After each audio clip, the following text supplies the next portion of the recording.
ಸಮಸ್ತ ಕಡೆ ನಮಸ್ಕಾರ. ಇವತ್ತಿನ ವಿಶೇಷ ವಿಡಿಯೋ ಏನಪ್ಪ ಅಂತಂದ್ರೆ, ಇವತ್ತಿನ ವಿಡಿಯೋದಲ್ಲಿ ಕಂಪ್ಲೀಟ್ ಆಗಿ ಒಂದು ಅಡಿಕೆ ತೋಟದಲ್ಲಿ ಜಾಯಿಕಾಯಿ ಆಗಿರ್ಬೋದು, ಏಲಕ್ಕಿ ಆಗಿರ್ಬೋದು, ಚಕ್ಕೆ ಆಗಿರ್ಬೋದು, ಯಾವ ತರ ಒಂದು ಮಾಡಬೇಕು ಅನ್ನೋದ್ರ ಬಗ್ಗೆ ಇವತ್ತಿನ ವಿಡಿಯೋದಲ್ಲಿ ತಿಳಿಸ್ತೀನಿ ಕಂಪ್ಲೀಟ್ ಆಗಿ ಪ್ರಾಕ್ಟಿಕಲಿ. ಸೊ ಒಂದು 20 ದಿನ ಆಗಿತ್ತು ವಿಡಿಯೋ ಮಾಡಿ. ಸೊ ಇವತ್ತು ವಿಡಿಯೋ ಅಪ್ಲೋಡ್ ಮಾಡ್ತೀನಿ. ಯಾಕೆ ಅಂತಂದ್ರೆ ಸ್ಟಾಕು ಕಡಿಮೆ ಇರೋದ್ರಿಂದ ನಾವು ವಿಡಿಯೋ ಹಾಕಿದಾಗ ಆರ್ಡರ್ನ ತಗೋಬೇಕಾಗುತ್ತೆ. ಸೊ ಆ ಕಾರಣದಿಂದ ಯಾವುದೇ ರೀತಿ ನಾನು ವಿಡಿಯೋನ ಮಾಡಿರಲಿಲ್ಲ. ಇರೋ ಸ್ಟಾಕಿಗೆ ಗಿಡನ ಕೊಡ್ಲಿಕ್ಕೆ ತುಂಬಾ ಸಾಲ್ಟೇಜ್ ಆಗಿದೆ. ಸೊ ಹಾಗಾಗಿ ಮಾಡಿರಲಿಲ್ಲ. ಇವತ್ತಿನ ವಿಡಿಯೋದಲ್ಲಿ ಸ್ಟಾಕ್ ಇದೆ ಅನ್ನೋದಕ್ಕಿಂತನೂ ಈ ಬೇಸಿಕಲಿ ಯಾವ ತರ ಒಂದು ತೋಟನ ಮಾಡಬೇಕು ಅನ್ನೋದ್ರ ಬಗ್ಗೆ ಇವತ್ತಿನ ವಿಡಿಯೋ ತಿಳಿಸ್ತಾ ಇದೀನಿ. ಸೊ ಇಲ್ಲಿ ನೋಡ್ತಾ ಇರೋಂಥದ್ದು ಅಡಿಕೆ ತೋಟ. ಅಣ್ಣ, ಎಷ್ಟು ವರ್ಷದ ಅಡಿಕೆ ಇದು? ಇದು 12 ವರ್ಷ. 12 ವರ್ಷದ ಅಡಿಕೆ ತೋಟದಲ್ಲಿ ಸೊ ಕಂಪ್ಲೀಟ್ ಆಗಿ ಜಾಯಿಕಾಯಿ ಆಗಿರ್ಬೋದು, ಏಲಕ್ಕಿ ಆಗಿರ್ಬೋದು, ಚಕ್ಕೆ ಆಗಿರ್ಬೋದು, ಸೊ 3 ವೆರೈಟಿ ಮಸಾಲಾ ವೆರೈಟಿ ಗಿಡಗಳನ್ನ ಸೊ ಪ್ಲಾಂಟೇಶನ್ ಮಾಡಿದ್ದಾರೆ. ಸೊ ಈ ತೋಟದಲ್ಲಿ ಒಂದು ಝೀರೋ ಕಲ್ಟಿವೇಶನ್ ಅಂತ ನೀವೇನ್ ಹೇಳ್ತೀರಾ ಆ ತರ ಅಲ್ಲ. ಸೊ ಇದರಲ್ಲಿ ಮಲ್ಟಿಪಲ್ ಕ್ರಾಫ್ಟ್ ಕೂಡ ಬೆಳೀತಾರೆ. ಸೊ ಅದ್ರ ಜೊತೆಗೆ ನಿಮ್ಗೆ ಏಲಕ್ಕಿನ ಕೂಡ ಪ್ಲಾಂಟೇಶನ್ ಮಾಡಿರೋಂಥದ್ದು. ಈ ತೋಟ ನೀವು ನೋಡ್ತಾ ಇರೋದು 60 ರಿಂದ 70 ಭಾಗ ಶೇಡ್ ಬರೋ ಅಂಥದ್ದು. ಸೊ ಇಲ್ಲಿ ನಿಮಗೆ 70 ಭಾಗ ಅಷ್ಟೇ ಶೇಡ್ ಬರೋ ಅಂಥದ್ದು. 30% ಬಿಸಿಲು ಬೀಳಲೇಬೇಕು, ಬಿದ್ರನ್ನೇ ತೋಟ ಚೆನ್ನಾಗಿರೋಂಥದ್ದು. ಸೊ ಕೆಲವೊಂದು ಹೇಳ್ತಾರೆ 100% ಅಡಿಕೆ ತೋಟದಲ್ಲಿ ನೆರಳು ಬರುತ್ತೆ ಅಂತ. ಯಾವುದೇ ಕಾರಣಕ್ಕೂ ಅಡಿಕೆ ತೋಟದಲ್ಲಿ 100% ನೆರಳು ಬರಲ್ಲ. ಸೊ ಒಂದು ಅಡಿಕೆ ಗಿಡ ನಿಮ್ಮ ಅಕ್ಕಪಕ್ಕ 2-2.5 ಅಷ್ಟು ಅಷ್ಟೇ ಗಿಡದ ಬುಡದಿಂದ ನಿಮಗೆ ನೆರಳು ಕೊಡೋ ಅಂಥದ್ದು. ಸೊ 8x8 ಅಥವಾ 9x9, ಕೆಲವರು 10x10 ಕೂಡ ಮಾಡಿರ್ತಾರೆ ಅಡಿಕೆನ. ಸೊ ಅಂತ ತೋಟದಲ್ಲಿ ನಿಮಗೆ centre of middle of gap ಅಂತ ಹೇಳ್ತೀವಿ, ಆ ಗ್ಯಾಪ್ ನಲ್ಲಿ ನಿಮಗೆ 100% ಬಿಸಿಲು ಬಂದೇ ಬರುತ್ತೆ. ಸೊ ಅಂತ ತೋಟದಲ್ಲಿ ಇಲ್ಲಿ ನೋಡಬಹುದು ನಿಮಗೆ ಒಂದು ಜಾಯಿಕಾಯಿ ಗಿಡ ನಿಮಗೆ 9 ಅಡಿ ಮಧ್ಯದಲ್ಲಿ ಒಂದು ಜಾಯಿಕಾಯಿ ಗಿಡನ ಮಾಡಿದ್ದಾರೆ. ಜಾಯಿಕಾಯಿ ಗಿಡದಲ್ಲಿ ರೆಡ್ ವೆರೈಟಿ ಅಂದ್ರೆ ನಾವೇನು ಕೇರಳ ವೆರೈಟಿ ಅಂತ ಹೇಳ್ತೀವಿ, ಜಾಯಿಪತ್ರ ನಿಮಗೆ ಪಕ್ಕದಲ್ಲಿ ತೋರಿಸ್ತಾ ಇರೋ ಹಾಗೆ ಜಾಯಿಪತ್ರಲ್ಲಿ ರೆಡ್ ವೆರೈಟಿ ಬರೋ ಅಂಥದ್ದು ಈ ಪ್ಲಾಂಟೇಶನ್ ಮಾಡಿರೋದು ವಿತ್ ಸೀಡ್ ಪ್ಲಾಂಟ್. ಸೊ ಇದರಲ್ಲಿ ಗ್ರಾಫ್ಟೆಡ್ ಕೂಡ ಬರುತ್ತೆ. ಸೊ ಬೆಟರ್ ಆಫ್ ನಾನು ನಿಮಗೆ ಸಜೆಷನ್ ಮಾಡೋಂಥದ್ದು, ನಾನು ಕೂಡ ಪ್ಲಾಂಟೇಶನ್ ಮಾಡಿರೋಂಥದ್ದು ಒಂದು ಸೀಡ್ ವೆರೈಟಿ. ಸೊ ಸೀಡ್ ವೆರೈಟಿನಲ್ಲಿ ನಿಮಗೆ ರೆಡ್ ವೆರೈಟಿ ಇದು.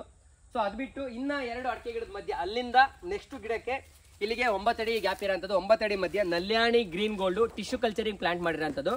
ಸೊ ಇಲ್ಲಿ ನೋಡ್ತಾ ಇರೋಂಥದ್ದು. ಸೊ 8 ರಿಂದ 9 ತಿಂಗಳು ಗಿಡನ ಇಲ್ಲಿ ಪ್ಲಾಂಟೇಶನ್ ಮಾಡಿದ್ದಾರೆ. ಸೊ ನೆಕ್ಸ್ಟ್ ಅಲ್ಲಿಂದ ಮತ್ತೆ ನೆಕ್ಸ್ಟ್ ಗ್ಯಾಪ್ ಅಲ್ಲಿ ಜಾಯಿಕಾಯಿ ಇರೋಂಥದ್ದು. ಇದೇ ತರ ಕಂಟಿನ್ಯೂಸ್ ಆಗಿ ತೋಟದಲ್ಲಿ. ಸೊ 8 ರಿಂದ 9 ಅಡಿ ಮಧ್ಯ ದಾಯ ಏನಿದೆ ಅದರಲ್ಲಿ ಸಾಲು ಮಧ್ಯದಲ್ಲಿ ಏನು ಪಟ ಇರುತ್ತೆ ಆ ಪಟದಲ್ಲಿ ಪ್ಲಾಂಟೇಶನ್ ಮಾಡಿರೋಂಥದ್ದು. ಇದು ಕಂಟಿನ್ಯೂಸ್ ಪ್ರೋಸೆಸ್ ಇದೇ ತರ ಹೋಗುತ್ತೆ. ಸೊ ನಿಮಗೆ ಜಾಯಿಕಾಯಿ ಗಿಡದಿಂದ ಇನ್ನೊಂದು ಜಾಯಿಕಾಯಿ ಗಿಡಕ್ಕೆ ಇಲ್ಲಿ 8.5ರಿಂದ 9 ಅಡಿ ನಿಮಗೆ ಡಿಸ್ಟೆನ್ಸ್ ಕೊಟ್ಟಿದ್ದಾರೆ. ಸೊ ಅಲ್ಲಿಗೆ 16 ಅಡಿಯಿಂದ 18 ಅಡಿವರೆಗೂ ನಿಮಗೆ ಗ್ಯಾಪ್ ಸಿಗೋ ಅಂಥದ್ದು ಜಾಯಿಕಾಯಿಂದ ಜಾಯಿಕಾಯಿಗೆ.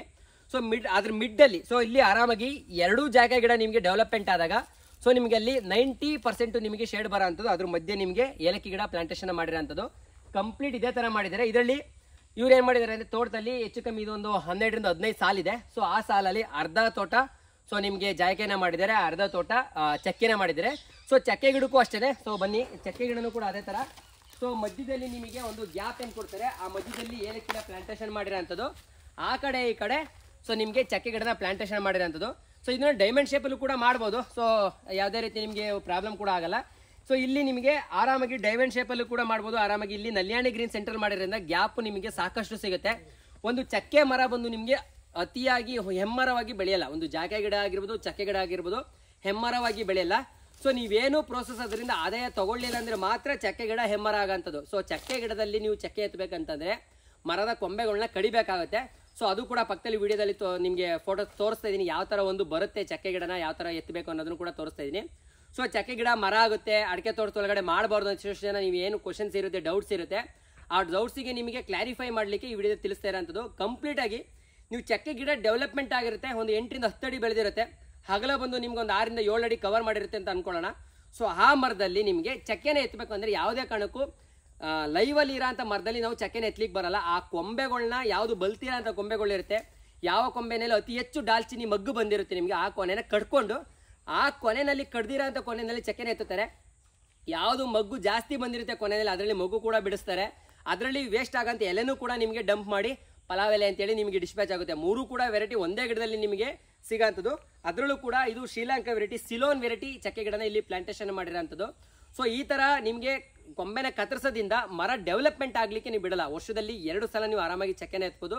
ಸೊ ಹಾಗಾಗಿ ನೀವು ಸಿಲೋನ್ ವೆರೈಟಿನ ಆರಾಮಾಗಿ ಅಡಿಕೆ ತೋಟದಲ್ಲಿ ಮಾಡ್ಕೊಬೋದು. ಇನ್ನು ಜಾಯಿಕಾಯಿ ವಿಚಾರಕ್ಕೆ ಬಂದರೆ ಜಾಯಿಕಾಯಿನ ನೀವು ಸಿಮಿಲಾರಿಟಿ ಒಂದು ಸಿಲ್ವರ್ ಮರಕ್ಕೆ ಕಂಪ್ಯಾರಿಸನ್ ಮಾಡ್ಬೋದು. ಸಿಲ್ವರ್ ಮರ ಯಾವ ತರ ನಿಮಗೆ ದೊಡ್ಡ ದೊಡ್ಡ ಕೊಂಬೆಗಳು ಬರಲ್ಲ, ಅದೇ ತರ ಚಿಕ್ಕ ಚಿಕ್ಕ ಕೊಂಬೆಗಳು ಬರ್ತಾ ಇರುತ್ತೆ. ಸೊ ಪಕ್ಕದಲ್ಲಿ ಅದು ಕೂಡ ಫೋಟೋನ ತೋರಿಸ್ತಾ ಇದ್ದೀನಿ, ಯಾವ ತರ ಒಂದು ಜಾಯಿಕಾಯಿ ಕೊಂಬೆಗಳು ಬರುತ್ತೆ, ಯಾವ ತರ ಒಂದು ಇಳುವರಿನ ಬರುತ್ತೆ ಅಂತ. ಈ ತರ ಬೆಳೆನ ಇಂಟರ್ ಕ್ರಾಫ್ಟ್ ಆಗಿ ನೀವು ಅಡಿಕೆ ತೋಟದಲ್ಲಿ ಮಾಡ್ಕೊಂಡ್ರೆ ಇರೋ ಆದಾಯ ಜೊತೆ ಮಲ್ಟಿಪಲ್ ಆದಾಯ ಕೂಡ ನೀವು ತಗೊಬಹುದು. ಸೊ ಇನ್ನೊಂದು ಎಷ್ಟೋ ಜನ ಕ್ವಶನ್ ಕೇಳ್ತಾ ಇರ್ತಾರೆ, ಅಡಿಕೆ ಒಳಗಡೆ ಜಾಯಿಕಾಯಿ ಅಥವಾ ಇದು ಚಕ್ಕೆ ಗಿಡನ ಮಾಡಿದ್ರೆ ಅಥವಾ ಏಲಕ್ಕಿ ಬೆಳೆನ ಮಾಡಿದ್ರೆ ಅಥವಾ ಬೇರೆ ಯಾವ್ದಾದ್ರು ಇಂಟರ್ ಕ್ರಾಫ್ಟ್ ಅನ್ನ ಮಾಡಿದ್ರೆ ಅಡಕೆ ಬೆಳೆಗೆ ತೊಂದರೆ ಆಗುತ್ತಾ ಅಂತ ಕೇಳ್ತೀರಾ.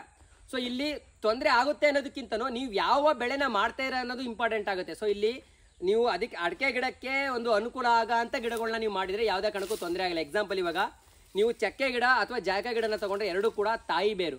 ಸೊ ಅಡಕೆಗೆ ನೀವು ಕಂಪ್ಯಾರಿಸನ್ ಮಾಡಿದ್ರೆ ತಂತಿ ಬೇರೆ ಇರುತ್ತೆ, ನಿಮಗೆ ಜಾಯಿಕಾಯಿ ಮತ್ತೆ ಚಕ್ಕೆ ಗಿಡ ಬಂದು ತಾಯಿ ಬೇರೆ ಆಗಿರುತ್ತೆ. ಸೊ ಭೂಮಿಯ ಅಂತರ್ಜಲನ ಅವಲಂಬಿತವಾಗಿ ಬೆಳೆಯುವಂಥ ಸಸಿಗಳಾಗಿರ್ತವೆ ಎರಡೂ ಕೂಡ ಕಾಡು ಜಾತಿ ಮರ ಆಗಿರೋದ್ರಿಂದ. ಅದೇ ನಿಮಗೆ ಏನಾದರೂ ತಂತಿ ಬೇರೆ ಗಿಡಗಳು ನೀವು ಭೂಮಿ ಮೇಲೆ ಕೊಡೋ ಅಂತ ಮಳೆ ನೀರಾಗಿರ್ಬೋದು ಅಥವಾ ನೀವು ಬೋರ್ವೆಲ್ಲಿಂದ ಕೂಡ ನೀರಾಗಿರೋ ಒಂದು ಡಿಪೆಂಡ್ ಆಗಿ ಈ ಮರಗಳು ಬೆಳೆಯುವಂಥದ್ದು. ಸೊ ಹಾಗಾಗಿ ಯಾವುದೇ ಕಾರಣಕ್ಕೂ ಇಂಟರ್ ಕ್ರಾಫ್ಟ್ ಆಗಲ್ಲ. ಸೊ ಇಲ್ಲಿ ಇಂಟರ್ ಕ್ರಾಫ್ಟ್ ಆಗಬಾರ್ದು ಅಂತಲೇ ನಾವೇನು ಮಾಡಿರ್ತೀವಿ, ಇಲ್ಲಿ 18 ಅಡಿ ಅಥವಾ 20 ಅಡಿಗೆ ನಾವು ಮೆಜರ್ಮೆಂಟ್ನ ತೊಗೊಂಡು ಗಿಡನ ದೂರ ಪ್ಲಾಂಟೇಶನ್ ಮಾಡಿರ್ತೀವಿ. ಅದೇ ನೀವು ಸಿಲ್ವರ್ ಗಿಡ ಬೇರೆ ಬೇರೆ ಗಿಡಗಳು ಏನು ಮಾಡ್ತೀರಾ 10 ಪ್ಲಾಂಟೇಶನ್ ಮಾಡಿರ್ತೀರಾ, ಅದಕ್ಕೋಸ್ಕರ ಅದರೊಳಗಡೆ ಯಾವುದೇ ರೀತಿ ಬೆಳೆಗಳನ್ನ ಬೆಳಿಲಿಕ್ಕೆ ಬಿಡಲ್ಲ ಅದು. ಸೊ ಹಾಗಾಗಿ ನೀವು ಡಿಸ್ಟೆನ್ಸ್ನ ಮೇಂಟೈನ್ ಮಾಡಿ ಇಲ್ಲಿ ನೀವು ಯಾವ ಗಿಡಗಳ ಮಧ್ಯೆ ಯಾವ ಗಿಡನ ಬೆಳಿಬೇಕು ಅಂತ ತಿಳ್ಕೊಂಡು ಪ್ಲಾಂಟೇಶನ್ ಮಾಡಿದರೆ ಉತ್ತಮ ಆದಾಯನ ಗಳಿಸ್ಬೋದು. ಕಂಪ್ಲೀಟಾಗಿ ಈ ತೋಟನ ನೋಡಿದರೆ ಇದರೊಳಗಡೆ ಆರಾಮಾಗಿ ಪ್ಲಾಂಟೇಶನ್ ಮಾಡಿರೋಂಥದ್ದು ಇಲ್ಲಿಂದ 4-4.5 ವರ್ಷಕ್ಕೆ ಉತ್ತಮ ಆದಾಯ ಗಳಿಸಲಿಕ್ಕೆ ತೋಟನ ಡೆವಲಪ್ಮೆಂಟ್ ಮಾಡಿದರೆ ಸೊ ನೀವು ಕೂಡ ಉತ್ತಮ ಆದಾಯನ ಗಳಿಸ್ಬೋದು ಅಂತ ಹೇಳ್ತಾ ವಿಡಿಯೋದಲ್ಲಿ ತಿಳಿಸ್ತಾ ಇದ್ದೀನಿ. ಸೊ ಇದೇ ಥರ ವಿಡಿಯೋಗಾಗಿ ನಮ್ಮ ಪೇಜನ್ನು ನೋಡ್ತಾ ಇದ್ದೀನಿ, ನಮ್ಮ ಪೇಜನ್ನು ಫಾಲೋ ಮಾಡ್ಕೊಳ್ಳಿ, ಹೆಚ್ಚು ಜನಕ್ಕೆ ಶೇರ್ ಮಾಡಿ. ಸೊ ನಿಮ್ಮ ಫ್ರೆಂಡ್ಸ್ ಗ್ರೂಪ್ ಆಗಿರ್ಬೋದು ಅಥವಾ ನಿಮ್ಮ ಯಾವ ರೈತರಿಗೆ ಸಂಬಂಧ ಗ್ರೂಪ್ಗಳಲ್ಲಿ ಶೇರ್ ಮಾಡಿ, ನಮಗೂ ಕೂಡ ಸಪೋರ್ಟ್ ಮಾಡಿ ಅಂತ ಹೇಳ್ತಾ ವಿಡಿಯೋನ ಮುಗಿಸ್ತಾ ಇದ್ದೀನಿ. ನಮಸ್ಕಾರ.